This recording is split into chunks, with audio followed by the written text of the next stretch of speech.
നമസ്കാരം. ഒരു വലിയ കൊടുങ്കാറ്റ് പോലെ വീശിയടിച്ച് സമൂഹത്തെ ആകമാനം പ്രതിസന്ധിയിലാഴ്ത്തി ദൂഷ്യഫലങ്ങളും ദൂരവ്യാപകമായ പ്രത്യാഘാതങ്ങളും സൃഷ്ടിച്ചുകൊണ്ടിരിക്കുന്ന ഒരു വലിയ വിപത്താണ് ലഹരി ഉൽപ്പന്നങ്ങൾ.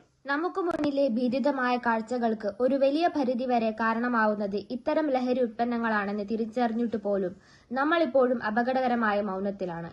ഓരോ സെക്കൻഡിലും നമുക്ക് ചുറ്റും നടക്കുന്ന കൊള്ളരുതായ്മകൾ ലഹരി വിമുക്ത സമൂഹത്തിന്റെ ആവശ്യകത എന്ന ബോധം നമ്മിൽ കൂടുതലായി ഉണർത്തുന്നുണ്ട്.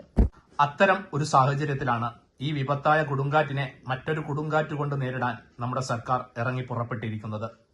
കേരള പോലീസിന്റെ തൂഫാൻ പദ്ധതിയെ നമ്മളെല്ലാം കൈമേയ് മറന്ന് സഹായിക്കേണ്ടതുണ്ട്. നമുക്ക് നമ്മുടെ കുഞ്ഞുങ്ങളെ കൈവിട്ടു പോവാതിരിക്കാൻ ഒരിക്കലും അവസാനിക്കാത്ത ഒരു തുടർച്ചയായി തൂഫാൻ ആഞ്ഞു വീശട്ടെ എന്നാണ് പ്രാർത്ഥന. ലഹരി വിപത്തിനെതിരെ പോരാടുമെന്നും തൂഫാൻ യോദ്ധാവായി ധീരതയോടെ അണിചേരുമെന്നും നമുക്ക് ഓരോരുത്തർക്കും പ്രതിജ്ഞയെടുക്കാം.